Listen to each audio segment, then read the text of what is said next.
Hola, muy buen día para todos. Bienvenidos a un nuevo espacio de aprendizaje de actualización de información técnica junto a la DIR y nuestras empresas socias. El día de hoy acompañados por nuestra empresa socia ITEC. Muchísimas gracias a todos los que se han ido uniendo a este espacio y quienes nos han venido acompañando desde el año pasado que aperturamos este espacio para todos ustedes. Nosotros como ALADIR, Asociación Latinoamericana de Desalación y Reuso de Agua, tenemos uno de estos objetivos, la promoción y la difusión del conocimiento oportuno en tecnologías de desalación, reuso de agua, tratamiento de agua y efluentes, y este es uno de los espacios que propiciamos para esta difusión, así que muchísimas gracias a todos por acompañarnos. Como les comentaba, el día de hoy estamos acompañados por nuestra empresa socia ITEC, junto a su representante, el señor Patricio Martis. Patricio Martis es gerente de desarrollo de ITEC y también es director de ALADIR, así que muchas gracias, señor Patricio, por acompañarnos. Les hablo un poco sobre el señor Patricio. Patricio Martis es ingeniero civil y MBA, con más de 30 años de experiencia profesional y sobre 20 años especializado en desalación de agua de mar a gran escala en Chile y Latinoamérica, tanto en el sector de agua potable municipal como en minería. Su participación en ALADIR parte en el 2010 como cofundador, siendo elegido el primer presidente de la asociación. Mantiene desde entonces un rol activo en la asociación, actualmente como miembro del directorio, enfocando su aporte en la transferencia de conocimiento técnico y dar soporte al programa de jóvenes líderes de ALADIR. Se desempeñó durante 10 años como ejecutivo de Aguas de Antofagasta, donde lideró el desarrollo de nuevos proyectos de desalación y luego se incorporó a ITEC, donde donde lleva más de 12 años como socio y gerente de desarrollo.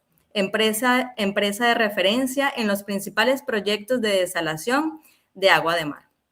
Aparte de especialista en procesos de desalación, se ha desempeñado como asesor estratégico en procesos de compra de activos, estructuración de contratos y en procesos de ingreso y tramitación ambiental para proyectos de desalación. Y el día de hoy, el señor Patricio nos va a estar hablando sobre la corrosión y remineralización en sistemas de bombeo de agua desalada. Los dejo en muy buenas manos. Muchas gracias, señor Patricio.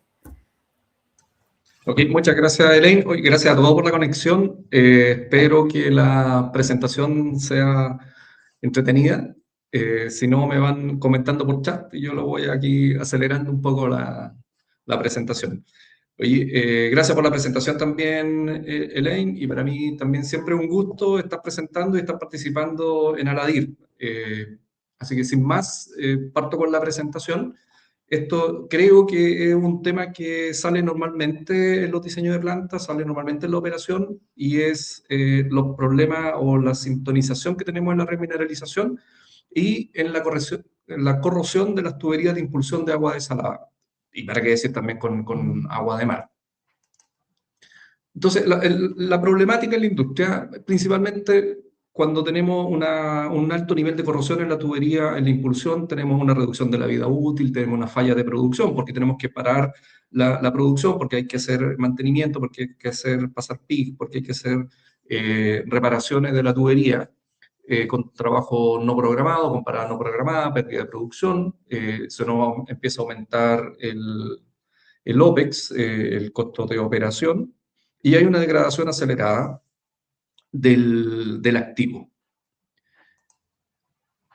Los objetivos que tenemos hoy para este webinar es comprender un poco la relación entre la calidad del agua desalada, la remineralización y la corrosión en los sistemas de bombeo, dado que la remineralización es parte preliminar para poder controlar la corrosión de las tuberías, identificar los factores críticos para la selección de materiales. Vamos a hablar un poco también de materialidad de tuberías, de equipos, de equipamiento. Ver los mecanismos de corrosión y cómo podemos prevenir a través de un mejoramiento de los procesos, revisar cómo se calculan las dosis de cal y CO2, es un poquito lateral, pero mirar un poco que la remineralización normalmente no falla o el punto crítico es la dosificación de los reactivos que producen, que nos dan la remineralización, y presentar algunos criterios técnicos económicos para la toma de decisiones en la selección de materialidades, que sería la consecuencia. O sea, la consecuencia final es entender un poco de qué se trata la remineralización y cómo eso influye en la corrosión y cómo podemos hacer una mezcla con la selección de materiales y con eso optimizar la vida útil del activo. Bueno, primero, los parámetros típicos de calidad del agua desalada. Nosotros pasamos el agua de mar a través de las membranas, sacamos permeado, y este permeado primero tiene un bajo pH de 6, del orden de 6, un poquito menos o más menos, cercano a 6, a 6,5 de pH, por lo tanto es un agua que viene ácida. En términos de conductividad o en términos de sales totales disueltas, estamos muy bajo, o sea, estamos entrando con 35.000 o 38.000 miligramos por litro y estamos saliendo con 190, 300 miligramos por litro, por tanto tenemos un agua muy pura con bajo nivel de sales, una dureza de cercano a 1 o 0, prácticamente estamos sin dureza, es un agua muy blanda, alcalinidades también del orden de 2, si es que tenemos algo de alcalinidad, algo de calcio nos pasa por la membrana, y tenemos 1, 2 ppm de CO2 disuelto en el agua. Eso hay que tomar nota, que en general los gases atraviesan la membrana, pero también hay desgasificación en el proceso porque hay agitación en las bombas, en todo el proceso hay mucha agitación y por lo tanto hay desprendimiento de gases y estamos pasando del orden de 1 o 2 miligramos por litro de CO2 disuelto a través de la membrana. Por lo tanto, ¿qué nos pasa? Es que el agua desalada como permeado es un agua químicamente agresiva.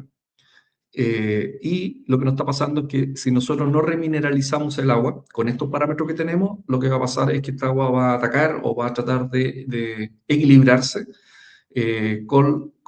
sacando iones de nuestra tubería, que es lo que principalmente pasa, y este es el fondo de la presentación. Entonces, esta es la problemática. Y luego lo que vamos a mirar, y siempre vamos a estar conversando, del índice de Langelier.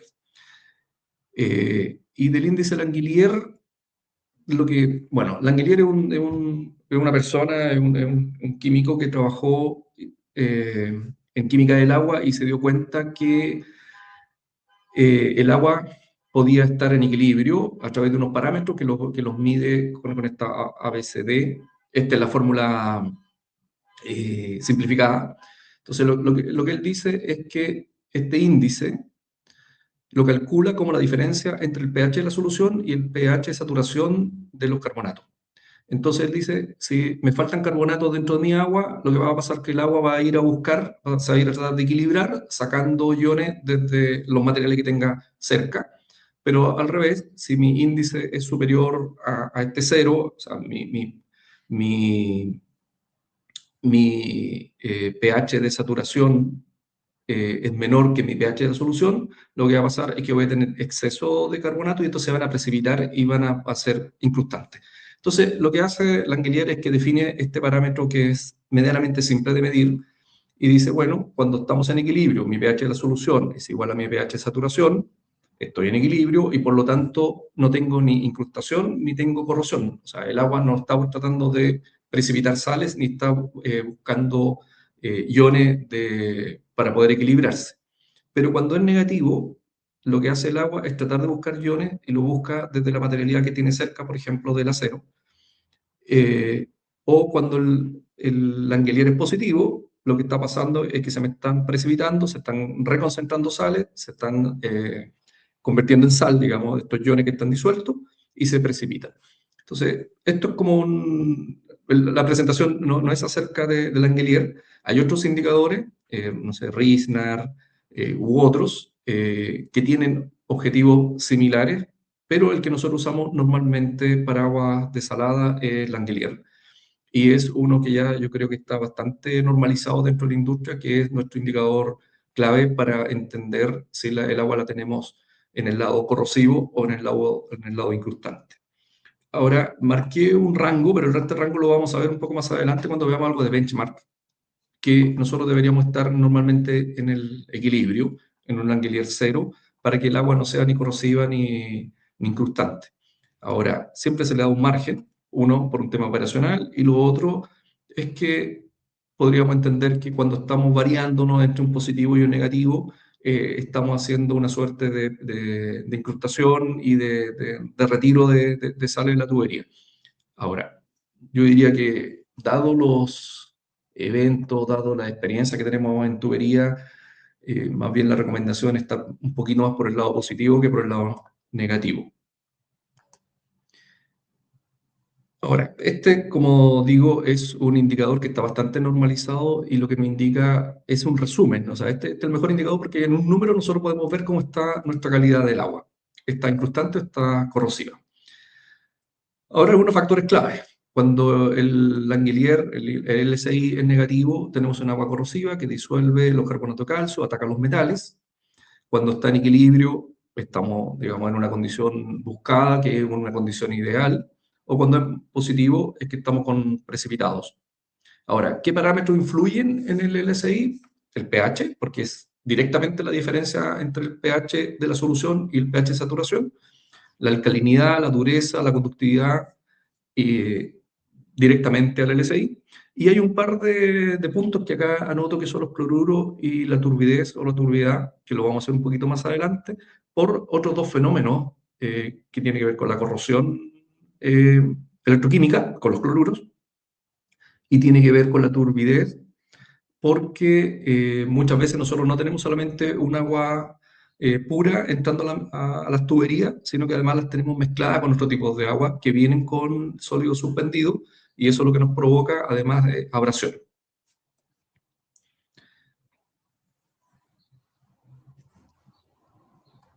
Entonces, Respecto de eso, del último punto que comentaba que tiene que ver con la evaporación, lo que nos ha pasado normalmente, y voy a hablar ahora de la industria minera, es que nosotros tenemos la planta desaladora en la costa, tenemos la faena arriba en la cordillera, y está bajando mineral, está bajando en los concentrados, ya sea de cobre o de hierro.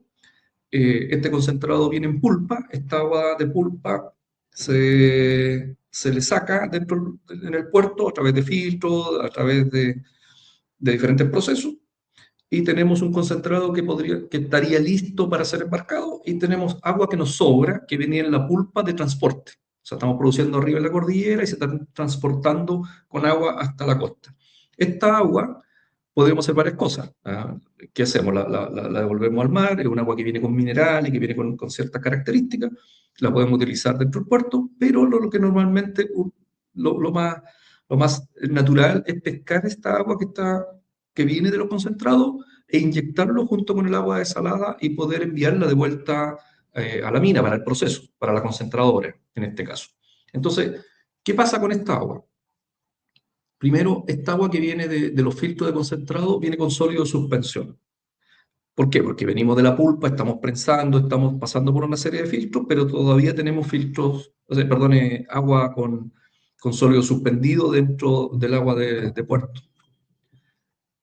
Después tenemos iones. O sea, es un agua que viene con todo el concentrado y por lo tanto viene con sólido disuelto, con algunos iones, como por ejemplo sulfato y cloruros.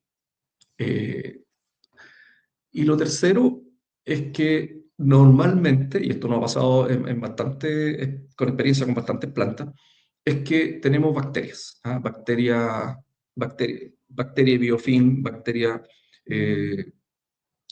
fierro oxidantes, sulfato reductoras, que vienen mezcladas con todo el concentrado y con todos los metales. Entonces, cuando la inyectamos dentro de la tubería, lo que tenemos es un agua desalada que viene remineralizada o no, y le podemos estar inyectando un agua de filtro que viene con sólidos, que viene con una serie de iones, mucho sulfato y cloruro, fierro, manganeso, y además le podemos estar inyectando bacterias a nuestra tubería.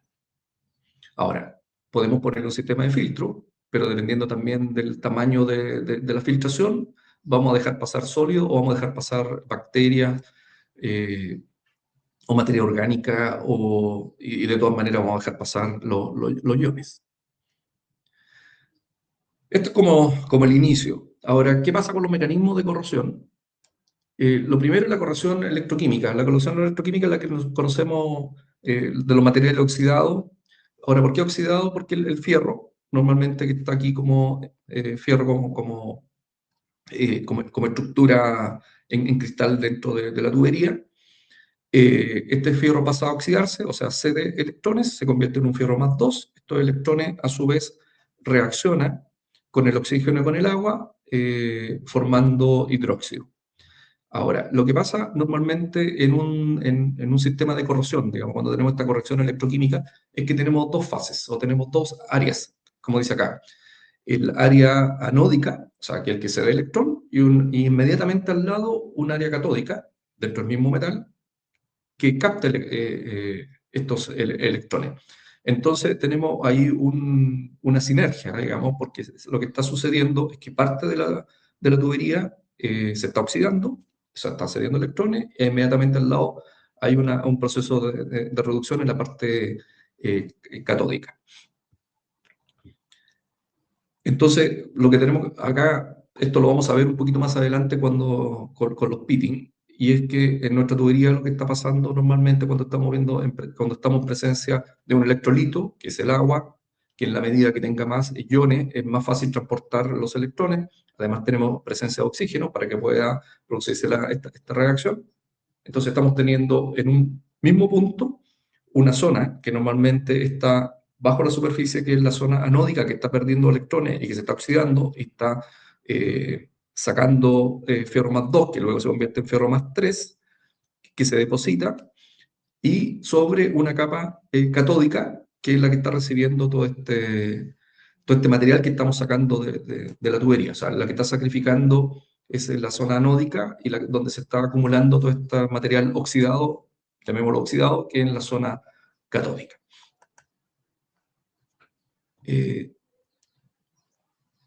Perdón, acá.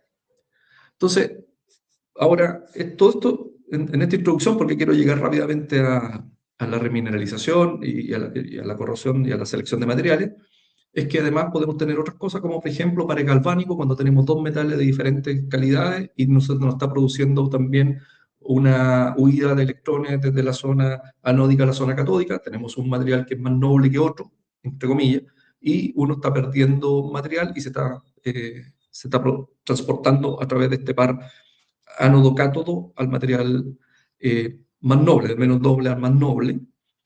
Podemos tener también variaciones de la cantidad de oxígeno, o sea, un agua muy oxigenada lo que va a hacer es mejorar o dar mejores condiciones para esta reacción electroquímica.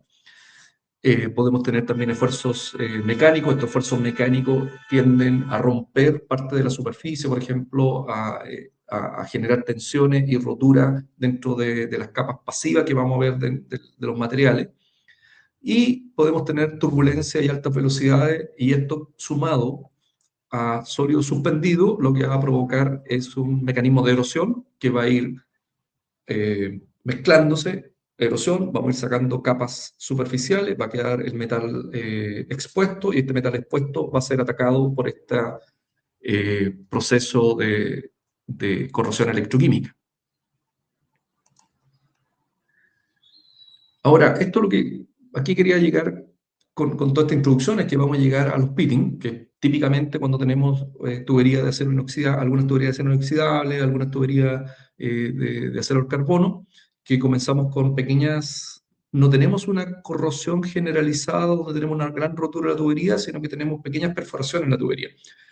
Y esto sucede con ciertos mecanismos. Entonces, acá tenemos la tubería, y esta tubería está en la superficie, tiene una capa pasiva, tiene una capa que normalmente a lo mejor tiene depositación incluso de carbonato, o que nos ha ido ayudando a evitar la corrosión, pero tenemos ciertas picaduras, por eso se llama de pitting, donde se rompe la superficie de capa pasiva y comienza internamente este proceso electroquímico de ánodo y cátodo, ¿ah? Y comienza a retroalimentarse y a profundizarse y a encapsularse esta corrosión. Entonces hay un procedimiento autocatalítico, que es lo que comentaba, que tenemos una zona anódica, que es la que se está corroyendo, la que se está destruyendo, y una zona catódica que está en la superficie, donde se va acumulando el material oxidado, que sería el fierro más 2 o fierro más 3. Y estos pitting son pequeñas perforaciones que cruzan la superficie de la tubería en la parte interior, y comienza esta degradación y esta rotura interior del metal. Y que luego es un punto de debilidad, porque aumentan acá las tensiones superficiales dentro de la tubería, hasta que esta tubería se va a romper, y lo que vamos a tener es una perforación en la tubería que normalmente le llamamos pitting. Ahora, ¿cuál es la relación? Y aquí vamos avanzando un poquito hacia la remineralización entre el LSI y el pitting. Lo que pasa es que cuando tenemos un bajo nivel de remineralización, o sea, tenemos un LSI negativo, o sea, estamos en el lado corrosivo, lo que pasa es que el agua comienza a romper y comienza a degradar la superficie del metal. Entonces, al degradar la superficie del metal, empezamos a dejar metal expuesto, fuera de la pasivación natural que tiene la primera capa, esta oxidada o de cobertura del metal, y se comienzan a hacer perforaciones superficiales. Entonces, en esa perforación superficial ocurre el mecanismo de pitting y ocurre este mecanismo de autocatalización entre la parte inferior del metal, que es la parte anódica, y la parte superficial sería la catódica. Entonces, aquí viene uno de los puntos principales de la remineralización, que es evitar la rotura de la capa superficial de la tubería, para evitar asimismo que se produzcan las primeras perforaciones y esta relación, esta corrosión electroquímica en profundidad dentro de la capa del metal. Entonces, cuando estamos con un LSI, o sea, un Langelier equilibrado, lo que estamos en una condición medianamente protegida de la tubería, estamos neutros, no hay rotura importante de la capa superficial de la tubería, y cuando nos pasamos hacia el otro lado y tenemos un exceso de remineralización, lo que nos va pasando es que vamos a tener depositaciones en la capa superficial de la tubería, y ahí nos genera otros problemas que no es el objetivo de esta presentación, que es la corrosión, sino que empezamos ya con, por ejemplo, pérdida con mayor rugosidad, pérdida de diámetro, aumento de pérdidas friccionales.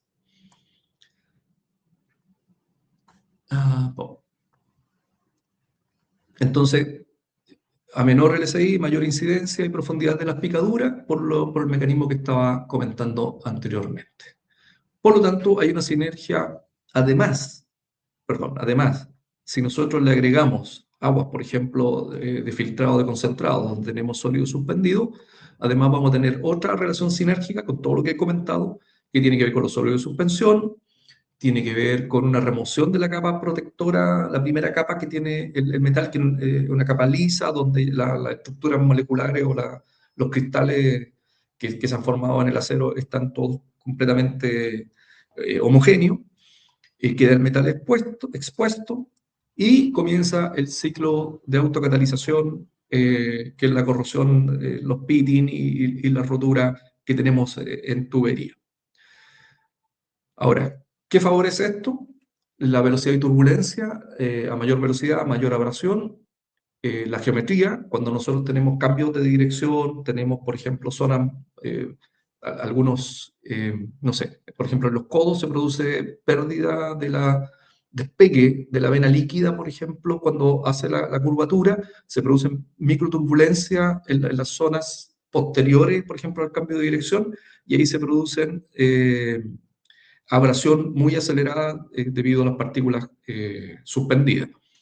Y esto lo que provoca es un daño progresivo, y que luego nos vamos a dar cuenta cuando el pitting nos salte una rotura y tengamos una perforación en las tuberías. Ahora, algunas zonas críticas, esta es una bomba de una etapa, pero esto se da, y voy a mostrar algunas fotos, en bomba multietapas. Nosotros vamos a tener problemas de corrosión y abrasión, por ejemplo, en los álabes, en las volutas o en las carcasas, en los anillos de desgaste. Aquí, por ejemplo, hay un impulsor con problemas ¿cómo se llama?, de abrasión en las aspas del impulsor, en los álabes. Esto es foto real, esto le doy las gracias normalmente cuando muestro la foto al equipo de Robumper que nos ha facilitado esta foto. Aquí, por ejemplo, hay abrasión que tiene que ver también con corrosión por el tipo de agua, más abrasión en las carcasas. Y aquí hay otra muestra de otra bomba. Esta es una bomba multietapa de alta presión, donde se pueden ver cómo han salido los elementos producto de corrosión, y esta carcasa directamente pasó por impulsar agua desalada mezclada con agua de filtro de puerto. Bueno, así es como no podrían llegar a salir los componentes de una bomba sometida a un agua entre desequilibrada y con agua de puerto, o con agua de filtro.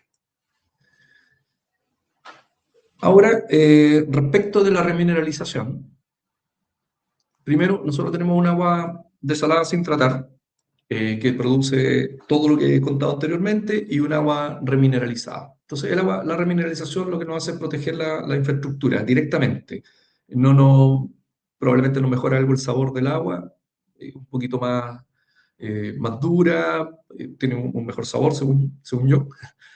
Pero lo que estamos orientados dentro de la remineralización es a proteger la infraestructura, a extender la vida útil de los equipos, sobre todo la tubería. A ver, esto es bien relevante porque la tubería tiene una alta economía de escala. O sea, instalar una tubería es caro, pero reemplazar una tubería es mucho más caro que reemplazar un equipo. O sea, el equipo yo lo tengo a la vista, puedo ir, reemplazo el equipo, pero cuando tengo que reemplazar una tubería, prácticamente hay que construirla de nuevo. O sea, hay que excavar, hacer la nueva tubería, reconectar, y no es un cambio de componentes, sino que es prácticamente reconstruir el activo. Entonces, nuestro propósito es extender la vida útil y, en el fondo, generar un equilibrio en el agua que estamos produciendo. Ahora, ¿qué reacciones químicas producen? Y voy a hablar de la cal y el CO2 porque es la mayor cantidad de plantas que tenemos, aunque también podemos remineralizar con calcita o dolomita y siempre reaccionando con CO2, o sea, directamente con carbonato de calcio, o en este caso con hidróxido de calcio y con CO2. Entonces nosotros tenemos, la primera reacción es que la disolución del hidróxido de calcio entre ion calcio e hidróxido. Aquí esto para mí tiene una importancia porque aporta el calcio y aporta alcalinidad y eleva el pH del agua. Lo voy a tocar en un minuto. ¿Qué pasa cuando no tenemos esta segunda reacción? Es que cuando es transformar que transformemos la alcalinidad en una alcalinidad un poco más estable, que sería con bicarbonato. Y esta es la reacción resumida. Me salté todos los pasos entre medio. Pero, ¿qué pasa acá? Que nosotros podemos echarle cal al agua, vamos a tener un aumento de pH, podemos tener un Langelier incluso equilibrado, porque el Langelier es la diferencia de los pH, pero vamos a agregar una alcalina que no está estabilizada como un bicarbonato, sino que vamos a tener hidróxido subiendo el pH, pH que podríamos perder eventualmente por precipitación nuevamente de carbonatos, o vamos a perderlo en el transporte del agua en la tubería, y nuestro Langelier, que va a estar equilibrado, va a estar negativo. Entonces lo que nosotros buscamos normalmente en la remineralización es que podamos disolver la cal, hacerla reaccionar con el CO2 y formar lo que tenemos acá, que son los bicarbonatos y calcio disponible.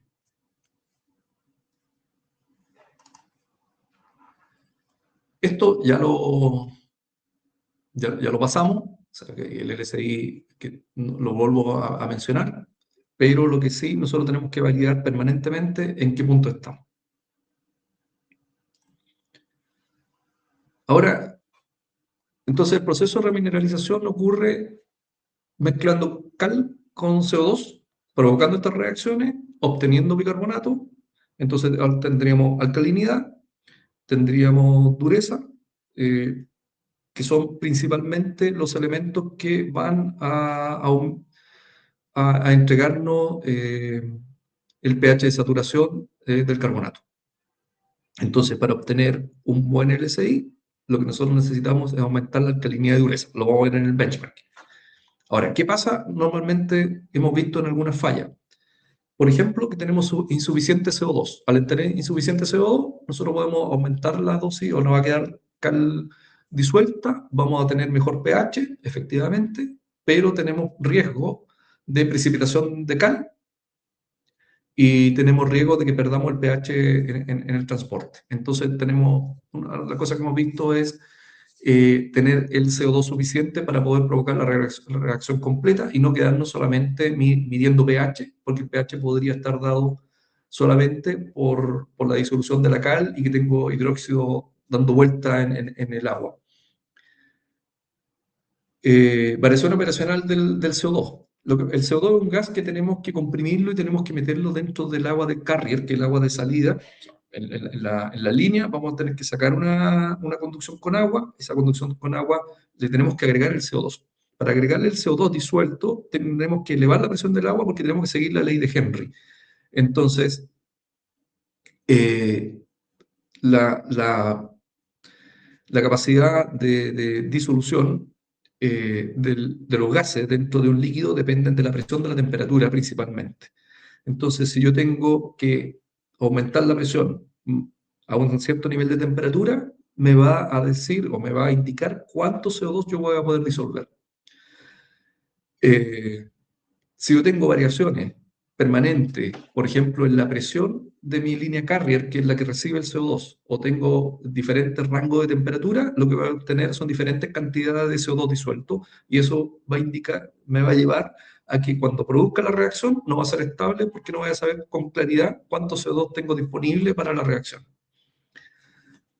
La integración con el vendor, lo que nos ha pasado es que normalmente nos centramos en el diseño de la planta, hacemos el proceso, membrana, ultrafiltración, filtro de arena, lo que sea, pretratamiento, y el equipo de CO2, el equipo, incluso el equipo de remineralización, podría venir de un paquete vendor. Ese paquete vendor podría incluso estar con su propia lógica de control versus la lógica de control de la planta, y podría tener una diferencia entre lo que yo estoy mirando en la planta versus lo que me está indicando mi sistema de control local del paquete vendor.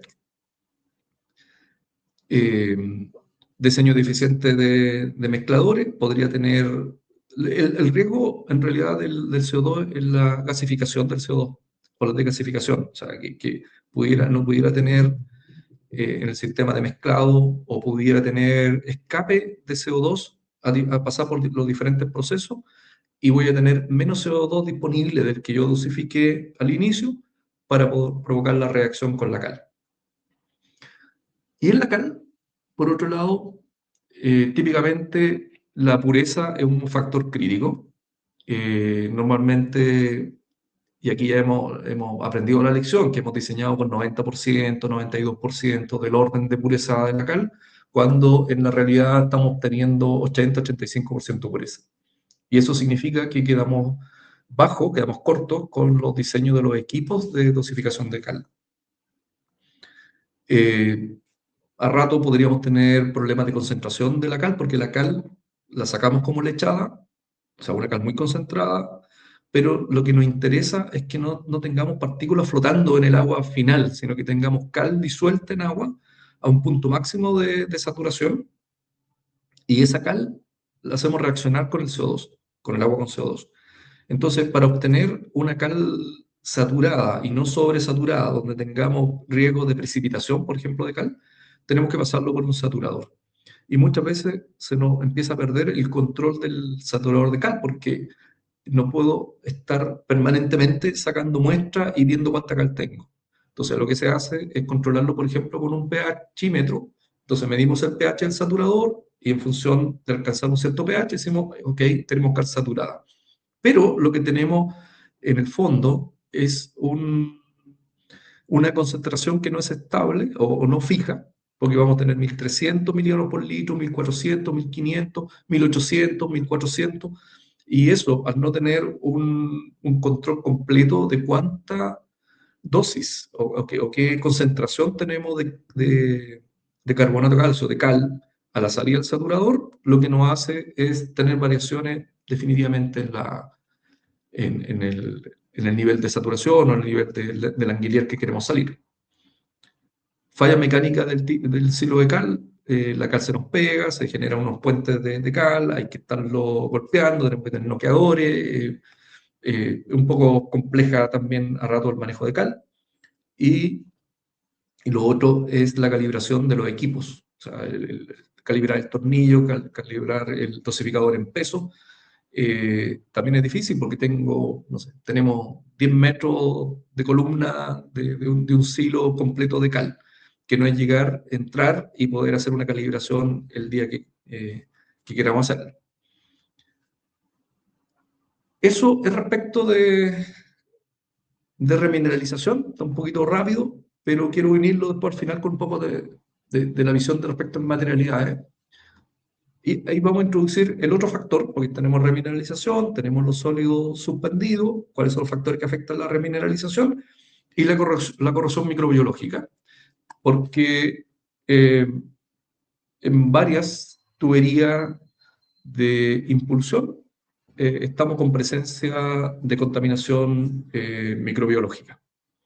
Y esto es producto o que estamos utilizando, no basado con agua de prueba, por ejemplo, de presión de tubería que venía contaminada, o el agua de filtros normalmente ya viene con bacterias que se introducen en la tubería de impulsión. Entonces, nosotros tenemos bacterias ferrooxidantes, o sea, bacterias que van y consumen fierro y lo oxidan. Tenemos bacterias sulfato-reductoras, que normalmente lo que hacen es consumir sulfato y generan sulfhídrico o sulfuro ferroso. Y esto nos genera un efecto abrasivo, un efecto corrosivo por biocorrosión en componentes que están expuestos.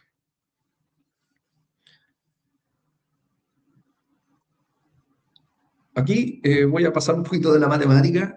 Hay un par de modelos que me gustaría compartir, el cual nosotros usamos para hacer algunas proyecciones, que es el modelo de inactivación. Hay un modelo típico, digamos, de desinfección de agua, que es el modelo Chick-Watson, que nos dice cuánto tiempo, en qué concentración nosotros, por ejemplo, tenemos que meterle cloro al agua para que se inactiven cierto tipo de bacteria o de virus.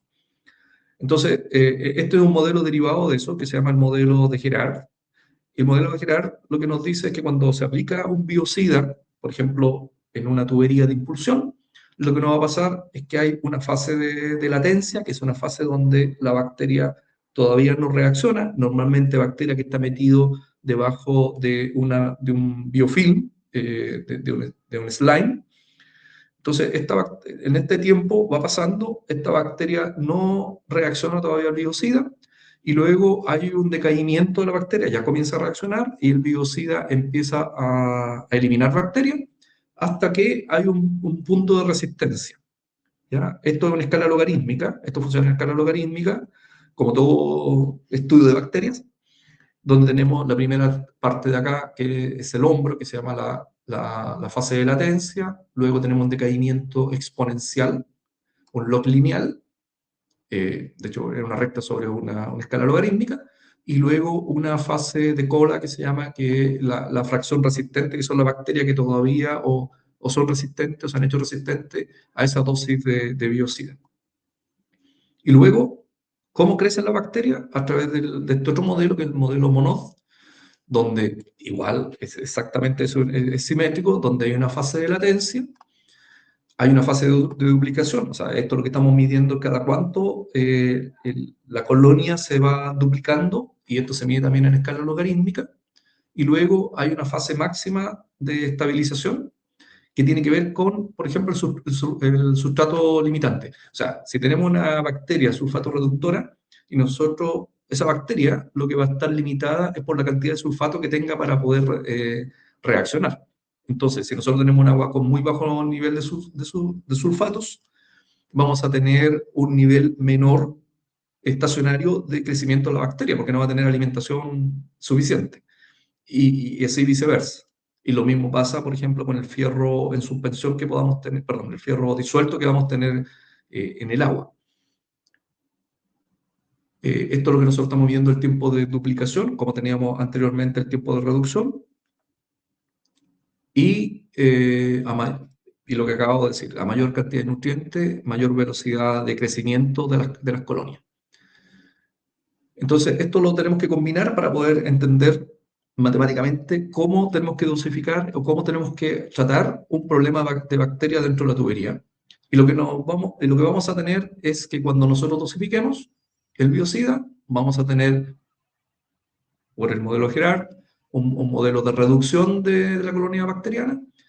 Se nos acaba el efecto del biocida, seguimos teniendo alimento dentro del agua, o sea, y lo que, nos va a pasar, lo que seguimos es con un periodo de crecimiento de las colonias bacterianas. Ahora, ¿qué tenemos que hacer? Típicamente, esto parece muy simple, pero un poco difícil también hacerlo en la operación, es mirar los calendarios y los calendarios ajustarlos a la matemática que tengamos. O sea, sacar muestras, ver cómo está nuestras colonias, cuántas unidades formadoras de colonias tenemos, con cuánto partimos, meterlo al modelo matemático, y con el modelo matemático nosotros podemos proyectar cuál es el punto de resistencia, y en los siguientes podemos proyectar cuánto es el nivel de crecimiento. Y con eso se pueden ajustar los consumos de químicos y también los periodos de dosificación. Y con eso, finalmente, lo que se obtiene es un control predictivo del nivel de bacteria. Muy probablemente la bacteria, si estamos retroalimentando, tenemos tubería contaminada, no lo vamos a eliminar, pero sí lo que podemos es optimizar el producto y optimizar los tiempos. Esto ya avanzando en la última parte de casi la última parte de la presentación, me gustaría hablar de la clasificación de los materiales según la API 610. Nosotros tenemos un material A8 que es un 316 inoxidable, que es un acero meramente corriente en los inoxidables, es un acero inoxidable austenítico. Tenemos un material C6 que ya es un inoxidable 12% cromo. Tenemos un S6 que es acero al carbono en la carcasa, perdón, aquí tengo las columnas, que es carcasa y material interno, que serían los impulsores y todo el eje y todo el sector interno. Entonces tenemos acero en la carcasa, acero corriente, acero al carbono y material inoxidable interior. Y luego tenemos D1 que es duplex y D2 que es super duplex. ¿Esto cómo lo podemos entender? PREM es un número que nos indica esa dimensional, que es el índice de pitting, de perforación. En la resistencia al pitting, creo que es pitting resistance number, y la E no me recuerdo. Pero lo que tenemos que quedarnos es que es el indicador que nos dice cuán resistente es ese material al pitting. Y como vimos en las primeras láminas, el pitting es tiene que ver con la remineralización, tiene que ver con la primera picadura y luego con la destrucción interna del material de la tubería. Entonces, el acero al carbono tiene un PREN menor que 10, es un acero poco resistente a la corrosión. El 316, el A8, es un acero que tiene del orden de 20-25 de PREN, ya es un poco más resistente. El duplex, estamos hablando mayor que 30, menos de 40. Y el super duplex ya tenemos más de 40. Cuando nosotros tenemos un PREN mayor a 40, ya hablamos de super duplex. Entonces, ¿qué otra cosa que hemos visto? Por ejemplo, un acero al carbono sujeto a agua corrosiva. Tenemos entre 11 y 20 mils por año de corrosión, o sea, de desgaste de material. Pero cuando pasamos en la misma condición de agua corrosiva y pasamos a un acero inoxidable, por ejemplo, 316, ya estamos hablando de 0,25 mils, y cuando estamos hablando de duplex, super duplex, prácticamente no tenemos signos de corrosión en aguas corrosivas. Entonces, la brecha de materiales, la brecha entre materiales se amplía justamente en condiciones de LSI negativo. O sea, cuando nosotros tenemos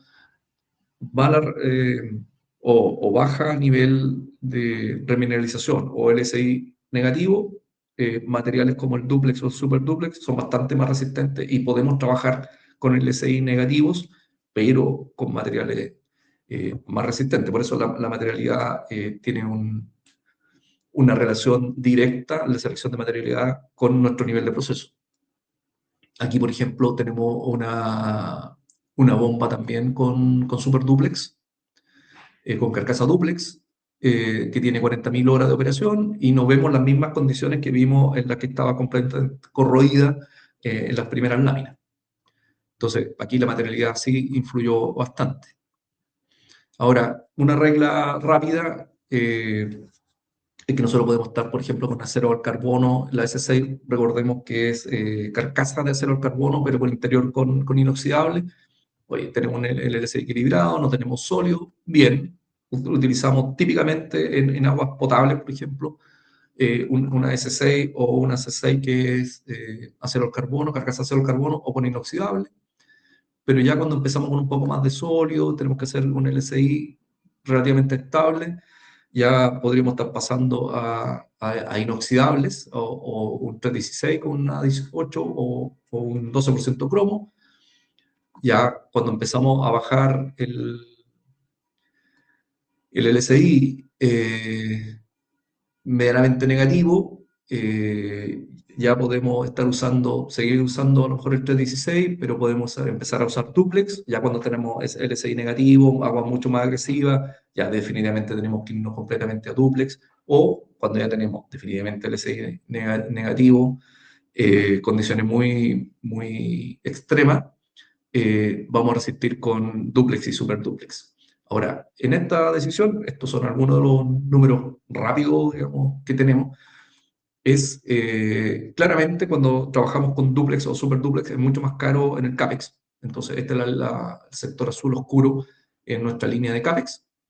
El azul, el celeste en nuestro costo de mantenimiento.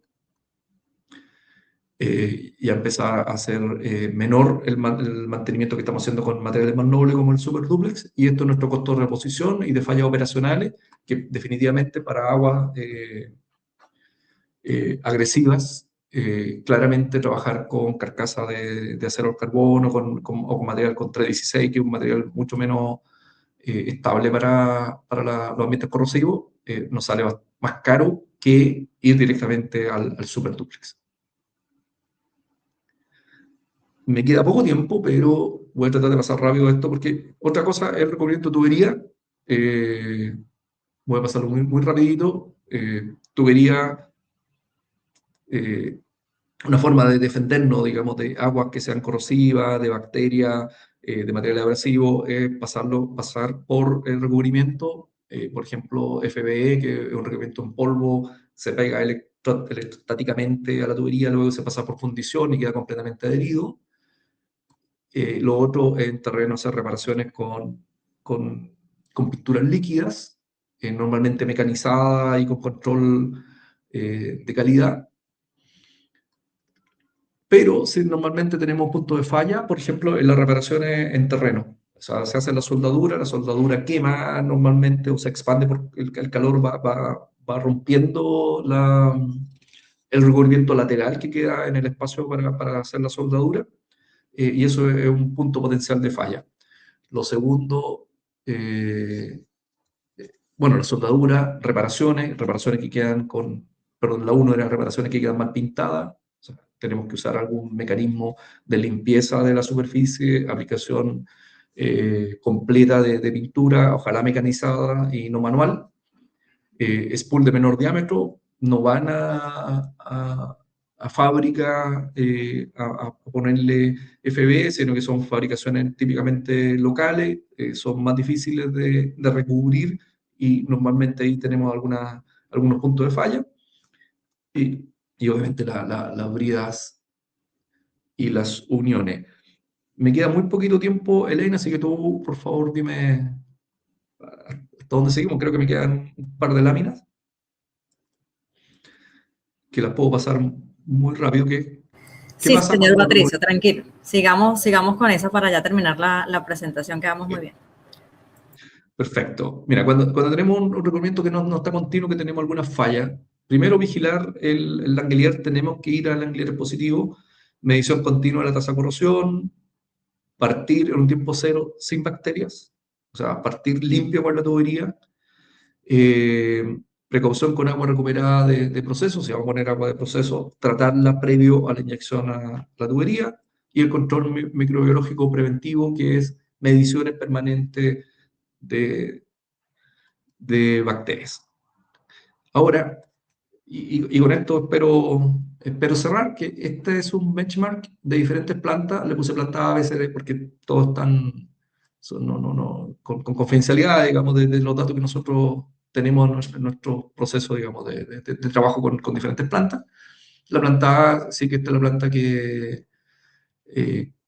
o estos son los niveles que recomienda Bushkov en su libro de Desalination Engineering, Nikolai Bushkov. Entonces dice alcalinidad, por ejemplo, alcalinidad entre 60 y 120, dureza entre 60 y 120, el LSI más bien positivo, que es una razón un poquito más conservadora, de decir, oye, al riesgo de que tenga corrosión, prefiero que tenga mejor un pequeño nivel de incrustación.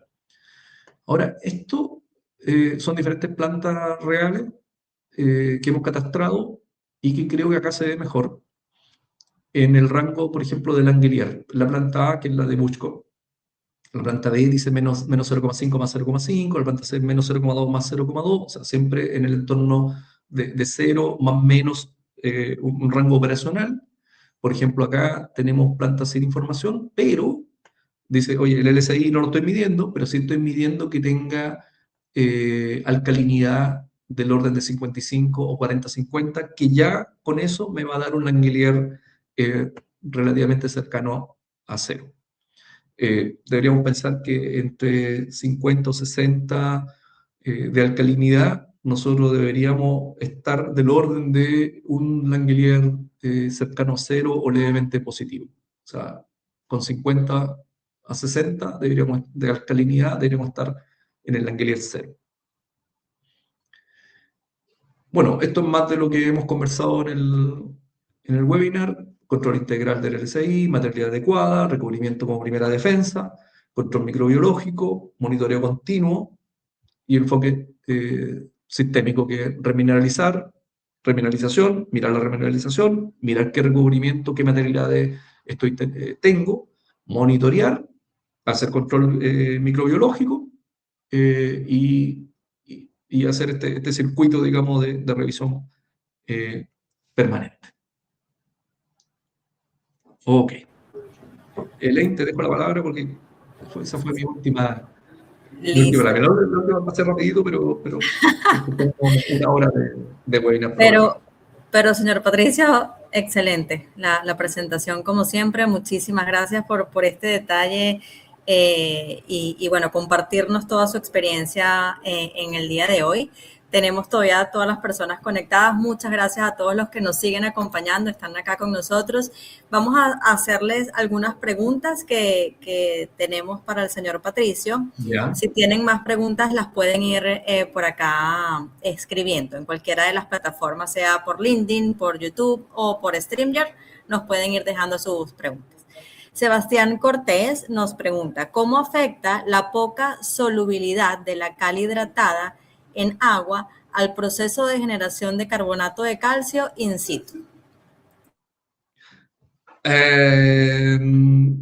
Déjame ver si comprendo bien la pregunta, porque nosotros tenemos cal hidratada, o sea, hidróxido de calcio. El hidróxido de calcio, nosotros vamos a tener un nivel de solubilidad del hidróxido de calcio limitado por la temperatura del agua. O sea, a mayor temperatura hay menos concentración disponible, y lo que va a pasar, y cuál es la gracia del hidróxido de calcio, que a los 15 grados del orden vamos a tener siempre entre 1500 y 1700 miligramos por litro. No sé si Sebastián se refiere a eso, pero la solubilidad de la cal hidratada está dado por la temperatura del agua, y vamos a llegar normalmente, típicamente, a cerca de los 1500 miligramos por litro. Y por eso decía, cuando nosotros pasamos al saturador, la vamos a meter como lechada, porque vamos a hacer una alta concentración, una sobreconcentración, no sé, de 20.000 partes por millón, de 2%, y esa la vamos a diluir en el saturador, y vamos a llegar a su máxima concentración, dada la temperatura del agua que estamos usando, y vamos a llegar del orden a los 1500. No vamos a pasar de 1500, o sea, el 1500 es el 1500, 1700, ese orden es lo que nosotros vamos a sacar del saturador, no hay más, digamos. No sé si le respondí a Sebastián. Sebastián, no sé si te respondí la pregunta. Sebastián, cualquier otro, cosa nos comenta sí, si tienes alguna duda o si ya quedó claro. sí. Listo, tenemos esta otra consulta de Bundy. Comentó en la presentación que el agua de pruebas hidráulicas es un vector importante de contaminación por bacterias. ¿Qué tan consciente está la industria de este riesgo antes de la puesta en marcha de un sistema? ¿Ha visto casos de MIC que se detectaron tarde, ya con daño irreversible? ¿Y qué señales tempranas recomendaría vigilar?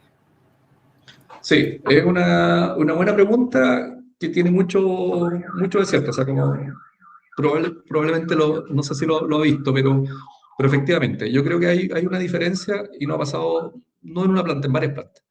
Que nosotros tenemos dos partes, digamos. Tenemos el EPC de la planta, digamos, tenemos la construcción de la planta, tenemos la construcción de la tubería, puede ser el mismo constructor o diferente constructor, Y lo que pasa es que en la construcción de la tubería, luego hay que hacer las pruebas. Entonces, cuando se hacen las pruebas, queda desconectado respecto de el operador.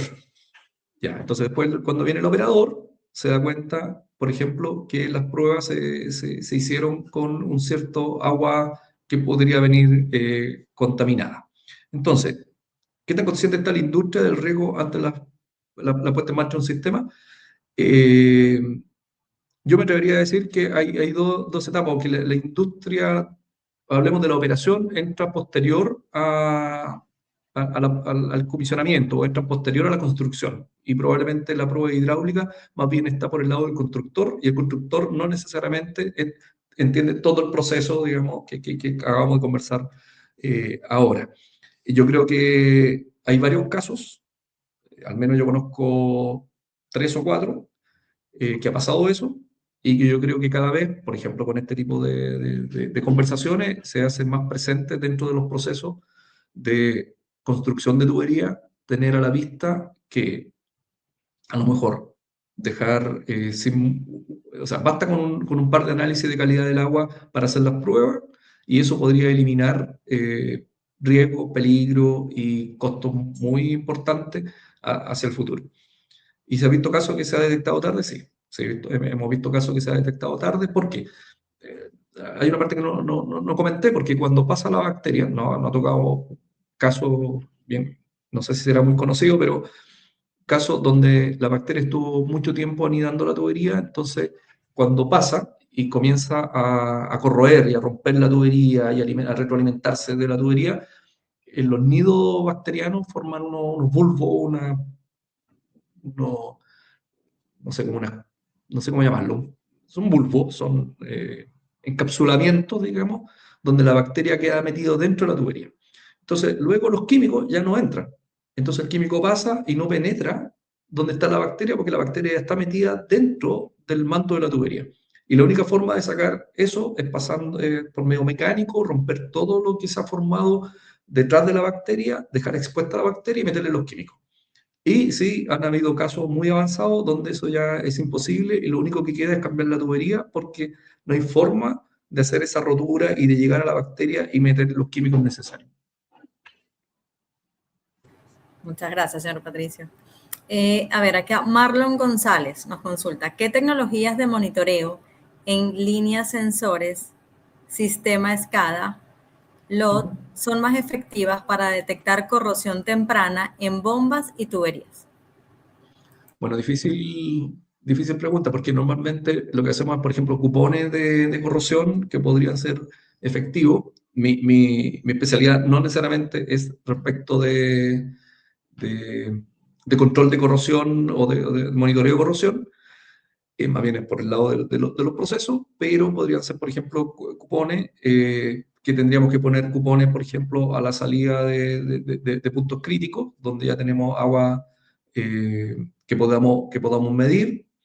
En caso de la bomba, normalmente esto salta producto de las pérdidas de capacidad de bombeo, porque los metales comienzan a corroerse, entonces ya la distancia o los sellos ya no tienen la separación mínima o máxima que nos permite una buena compresión. Entonces empiezan a perder la curva, se nos empieza a salir los puntos de la curva. Yo te diría que esos son los principales que conozco, pero además nosotros tenemos que ir por el lado del proceso, que es más simple, que es controlar calidad del agua permanentemente, tanto de remineralización, hacer los análisis de turbidez y de sólido suspendido, y cada cierto tiempo hacer un análisis de revisión microbacteriana, no sé, cada 3 meses hacer un análisis de bacterias, y permanentemente estar midiendo el LSI y estar haciéndole un seguimiento. O sea, si nosotros controlamos el origen, probablemente nos va a evitar, digamos, tener que darnos cuenta por los cupones de corrosión, o porque las bombas no nos están dando los niveles. Perfecto. Tenemos esta siguiente consulta. Han ido saliendo consultas de los Okay. asistentes de Iñaki Zurutuza. Primero que nada, felicidades por la excelente presentación. Punto clave, la medida online del LSI, que nos ayudará a tomar rápidas decisiones y protección. Dicho esto, mi cuestión es la siguiente. ¿Cuál es el detalle del cálculo en la formación bacteriana? Modelos matemáticos para el cálculo o estimación de alguna medida física o química, aún y complejo, tiene una base científica, pero calcular el comportamiento de la vida es un reto que se antoja difícil de medir o calcular. Sí, sí, lo que pasa es que, claro, efectivamente, porque si tú tomas el modelo puro, el modelo entretenido para los que les gusta la matemática, a mí a rato me gusta, entonces miro los modelos y digo, oye, parece entretenido, que es un modelo que es simple en la concepción, o sea, tengo un delay, digamos, después tengo una atenuación logarítmica, y luego tengo una cola que también es una constante, y el otro modelo es lo mismo pero inverso, pero aquí la gracia, Iñaki, es que tiene factores de calibración. Entonces, nosotros partimos, es que en vez de partir de decir, porque ¿cuál es la diferencia? La diferencia puede ser, oye, dosifiquemos cada 10 días y dosificamos 50 ppm de un químico y vamos viendo cómo reacciona. Y me voy centrando en mi calendario. Entonces, lo que nosotros proponemos con esta lógica de modelo matemático es decir, sí, tengo un modelo que es nuestra base, y lo vamos a calibrar con datos de terreno. Entonces, por ejemplo, hacemos un bar test, sacamos cuánto es la colonia el primer día, sacamos la colonia cuánto es después de la dosificación a X tiempo, y eso vamos retroalimentando nuestro modelo. Entonces, nuestro modelo en realidad se va autogestionando o se va autocorrigiendo en función de cómo va reaccionando, porque efectivamente no podemos medir todas las variables que tenga la tubería o tenga el agua o el tipo de bacteria. Entonces, nuestro modelo es el base y luego se va retroalimentando de la información que tenemos de terreno, por ejemplo, con un bar test cada X días después de dosificación. Entonces, con eso mejoramos la precisión, pero el modelo es una base o es algo que nos sirve para poder anclarnos a tener una lógica para poder mirar los datos. Perfecto. Aquí Carlos Urrutia nos consulta. ¿Cómo es la relación entre el volumen de agua desalinizada versus el volumen con bacterias devuelto a la mina? Ah, Carlos, gusto saludarte, Carlos, primero. Mira, normalmente yo creo que estamos hablando de eh, como un 6%, yo diría que estamos hablando de 7-8%, no más que eso. O sea, igual es una buena cantidad de agua que estamos devolviendo porque estamos mejorando o combatiendo un poquito con el make-up de la mina, pero le estamos metiendo cerca del 6 o el 7% del agua producida, más o menos lo que hemos estado mirando. Ahora, ese 6%, no sé si va para ese lado, pero a lo mejor uno dice, oye, este 6% a lo mejor lo tengo que descartar, versus meterme en un lío que es poder impulsar el agua. Yo creo que nos sale también otro tema con el agua de puerto, con el agua de concentrado, que es dónde disponerla o cómo disponerla. Entonces, probablemente también para la disposición vamos a tener que cumplir ciertos parámetros, vamos a tener que procesarla, a lo mejor disponerla junto con la salmuera o a lo mejor disponerla en algunos depósitos o reutilizarla en parte del puerto, pero yo diría que ese 6-7%, si le vamos a tener que hacer las mismas procesamientos para disponerla, usamos el mismo procesamiento para dejarla purificada y poder inyectarla de vuelta a la tubería. Pero no sé si ahí te contesté, Carlos, pero yo entendería que estamos del orden de, no sé, 6-7% del agua producida es el agua que se está inyectando al puerto. Perfecto. Franklin Revilla nos consulta, don Patricio. Cuando el agua remineralizada le sumamos un cloro libre residual entre 0.5 a 0.9, ¿a cuándo? Cuando al agua remineralizada le sumamos un cloro libre residual entre 0.5 y 0.9 ppm. ¿Cómo afecta esto a la corrosión tanto en pipelines como en bombeo? sabiendo que no tienen materialidad dúplex o S-dúplex? Oh, súper, súper, sí. Hola, Franklin. Mira, efectivamente, yo no recomendaría el uso del cloro después del agua remineralizada, excepto que sea agua potable y que por normativa tengamos que ponerle cloro. ¿Por qué? Porque el agua desalada viene libre de bacterias, la pasamos por la membrana, viene muy pura, le vamos a meter remineralización y efectivamente, cuando no tenemos eh, agua, perdón, no tenemos materiales inoxidables, lo que estamos haciendo es que le estamos metiendo un oxidante que nos va a ayudar a que el fierro pierda electrones. Entonces, no, yo te diría que no, sé que en algunos puntos hay algunas especificaciones que el agua remineralizada o el agua de producción, antes de ponerle en la tubería, se le eche un biocida tipo cloro que es oxidante. El gran problema de eso es que nos va a ayudar en los sistemas de corrosión porque le vamos a meter el oxidante justamente para lo que estamos tratando de evitar, que es el proceso de autocatalización de la tubería. O sea, yo, yo te diría que sí nos afecta y yo te diría además que no es necesario que nosotros le pongamos cloro al agua desalada. Perfecto. Igual, cualquier otra consulta que quieran profundizar con el señor Patricio, pues bueno, el señor Patricio súper atento y a disposición de poderles aclarar pues estas otras consultas. Esta siguiente, señor Patricio, de Marlon González. ¿Qué protocolos de inspección periódica son más adecuados para garantizar la integridad estructural de los equipos en operación continua? Ya, Marlon, hola.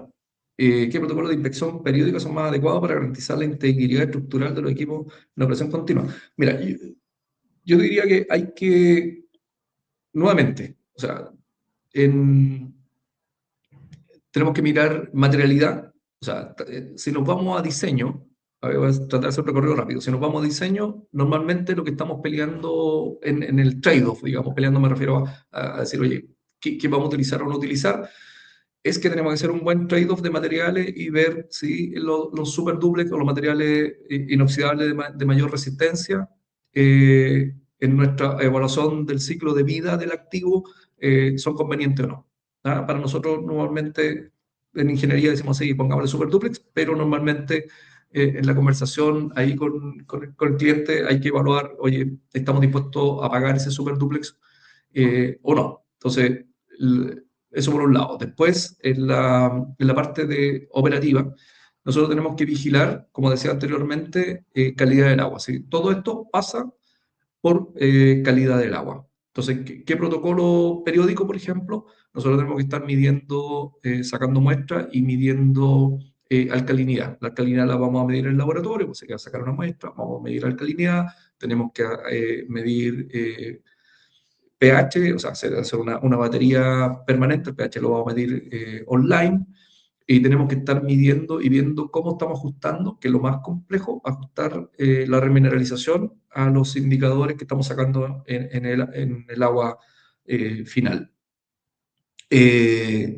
Luego, y la inspección periódica, mira, normalmente no deberíamos estar abriendo los equipos, pero lo que sí vamos a ir mirando en, eh, en nuestros dashboard, digamos, de control, si el equipo está perdiendo o no está perdiendo eficiencia. Si está perdiendo eficiencia, lo que vamos a tener que hacer es control metrológico del equipo sobre todo los equipos de alta presión, que entendería que estamos apuntando hacia allá. El problema es que el control metrológico significa destapar el equipo. Entonces, más bien, yo lo que diría es que vamos a tener que hacer control calidad del agua, vamos a tener que hacer control de los parámetros de operación, o sea, en qué punto de operación estamos con cada uno de los equipos, presión caudal, corriente del equipo, y cumplir el plan de mantenimiento y hacerle metrología de los componentes.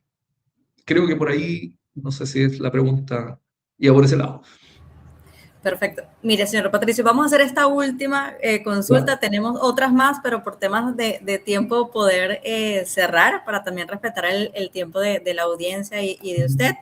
Tenemos, este es un caso que tiene Rodolfo Martínez. Dice, no sé si tiene que ver, pero me tiene preocupado la siguiente situación. Se está tratando agua con temperatura de alrededor de 65 grados centígrados. Se le aplica sal para suavizar el agua de los ventiladores, pero los serpentines están acumulando una gran cantidad de carbonatos incrustados. ¿Qué estará sucediendo? Sí, no, a mí me... Sin ser especialista en ese tema, a mí me da la idea que es típicamente que a medida que subimos la temperatura disminuye la solubilidad de la sal. Entonces nos va pasando un poco lo mismo o sea, el símil es que cuando uno ve un hervidor eléctrico, uno lo mira y está todo lleno de sarro y es porque cuando aumenta la temperatura disminuye ¿cómo se llama? La capacidad de disolución y por lo tanto se nos producen incrustaciones y es lo típico que nos pasa también en las calderas. Por eso a las calderas normalmente se le mete agua muy, muy, muy pura porque la presencia de sales, al aumentar la temperatura, como por ejemplo cloruro de sodio o los mismos carbonatos, como son sensibles a la temperatura, a medida que aumenta la temperatura, disminuye la solubilidad, estos iones que están disueltos nuevamente se atraen, se juntan, forman nuevamente el grano de sal y este grano de sal se va a depositar, en este caso, por ejemplo, en los serpentines. Y efectivamente, un agua a 65 grados empieza a disminuir la solubilidad y eso lo que hace es propender a que hayan incrustaciones producto de lo que decía, estas moléculas que están separadas, digamos que están disueltas a esa temperatura, se vuelven a juntar y terminan precipitándose en este caso en los serpentines de la caldera o del intercambiador de presión, de temperatura. Listo. Bueno, muchísimas gracias, señor Patricio. Por acá les colocamos varios comentarios, felicitándolo, agradeciéndolo por el espacio. De nuevo, muchas gracias a usted, muchas gracias a ITEC por acompañarnos en estos espacios de webinar Aladir. Y bueno, y a todos los asistentes también agradecerles por su participación el día de hoy. Los seguimos invitando a nuestros diferentes webinars que tenemos programado. El próximo es este jueves por parte de la empresa Azud. También el 6 de agosto ya tenemos uno agendado con la empresa Energy Recovery y a través de nuestra página web van a poder ver los siguientes webinars que se van programando, todos por parte de nuestras empresas socias de Aladir, y también invitarles a participar la próxima semana en nuestro Congreso Aladir México, el 22 y 23 de julio en Ciudad de México. Así que los que estén por allá, bienvenidos a participar y acompañarnos a seguir aprendiendo de la desalación, el reuso, tratamiento de agua y efluentes. Señor Patricio, los dejo con la audiencia para estas últimas palabras de despedida. Sí. Oye, no, muchas gracias, como siempre, a Aladir. Así que siempre estamos participando y en lo que sea necesario estamos disponibles para la asociación. Yo creo que estos son puntos de encuentro muy valiosos, eh, más allá de que me haya tocado en esta ocasión dar la presentación, pero tenemos también por el lado de Aladir una serie, como dijo Elaine, una serie de presentaciones durante todo el año. Así que los invito también a estar conectados con la asociación, a los que no están eh, muy, muy cercano, digamos, o que no participan, también lo invito a participar. Y por otro lado, también, Elaine, ahí les dejo mi contacto, cualquier cosa estoy a su disposición. No soy muy publicador por, por LinkedIn, pero lo que sí estén atentos en los próximos días, porque sí, ya tenemos una dinámica un poco más ágil y vamos a empezar a publicar contenido por LinkedIn.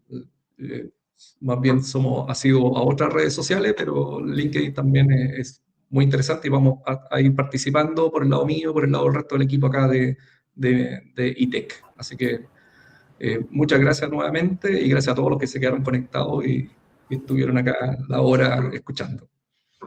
Gracias de nuevo. Muchas gracias a todos. Muy buen día. Muchas gracias, señor Patricio. Muchas gracias a todos. Gracias, Elaine y Gundi.